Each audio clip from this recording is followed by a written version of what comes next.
السلام علیکم ورحمۃ اللہ وبرکاتہ نحمده ونصلی علی رسولہ الکریم اما بعد۔ آج کا سبق سن لیجئے۔ آج کے سبق کی سرخی ہے نماز سے دوستی کیجئے، پارٹ نمبر 28۔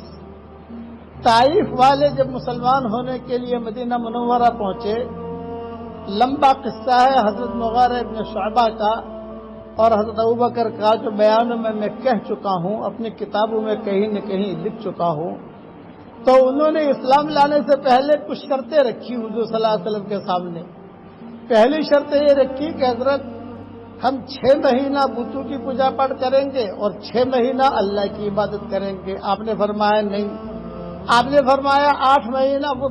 ان لوگوں نے کہا 8 مہینہ اور 4 مہینہ، 8 مہینہ اللہ کی عبادت کریں گے، 4 مہینہ بتوں کی کریں گے۔ آپ نے فرمایا نہیں، یہاں تک کہ انہوں نے کہا کہ سال میں صرف 1 مہینہ ہم بتوں کی کریں گے اور جو ہے 11 مہینہ ہم اللہ کی کریں گے۔ آپ نے فرمایا نہیں، یہاں تک کہ انہوں نے کہا کہ سال میں 1 دن تو ہمیں اجازت دے دیجئے تاکہ بتوں کی عبادت کرے، تاکہ وہ ہم سے ناراض نہ ہو جائے۔ آپ نے فرمایا نہیں، بلکہ بت تمہیں توڑنے ہوں گے۔ انہوں نے کہا کہ اچھا ہمیں بت توڑنے بھی ہوں گے؟ آپ نے فرمایا ہاں توڑنے بھی ہوں گے۔ حضرت بت کیسے توڑیں؟ تو آپ نے جواب میں کہا کوئی بات نہیں، تم بت مت توڑنا، ہم توڑوا دیں گے۔ یہ حدیث کا مضمون ہے۔ چلو اب نماز کی بات، جب نماز کی بات آئی تو انہوں نے کہا کہ حضرت ہم نماز تو نہیں پڑھ سکتے، یہ رکوع کرنا، یہ سجدہ کرنا، یہ تو ہم نہیں کر سکتے۔ آپ نے فرمایا نہیں، نماز تو پڑھنی ہوگی۔ اور پھر انہوں نے کہا اچھا چلو ہمارے لیے اتنی رعایت کر دو کہ عشاء کی اور فجر کی نماز معاف کروا دو۔ آپ نے فرمایا نہیں، نماز تو ساری پڑھنی ہوگی۔ وہ اس پر اصرار کرتے رہے طائف والے۔ پورا قصہ طائف والوں کا بڑا دلچسپ ہے، میں آج کے سبق میں اسے نہیں کہہ سکتا، بیان میں کہہ چکا ہوں۔ تو بار بار وہ کہتے رہے کہ ہم نماز نہیں پڑھیں گے، کوئی ہمارے لیے رعایت رکھوائیے۔ تو آپ نے ایک جملہ کہا، یہ جملہ ہم سب کے لیے ہے۔ آپ نے کہا لا خیر فی دین لا رکوع فیہ، اس دین میں کوئی خیر نہیں ہے جس میں رکوع نہ ہو، جس میں نماز نہ ہو، وہ دین ہی نہیں ہے۔ نماز کے علاوہ دین کیسا؟ یہ آپ نے فرمایا لا خیر فی دین لا رکوع فیہ، لا خیر فی دین لا رکوع فیہ۔ اس لیے نمازوں کا اہتمام کیجئے۔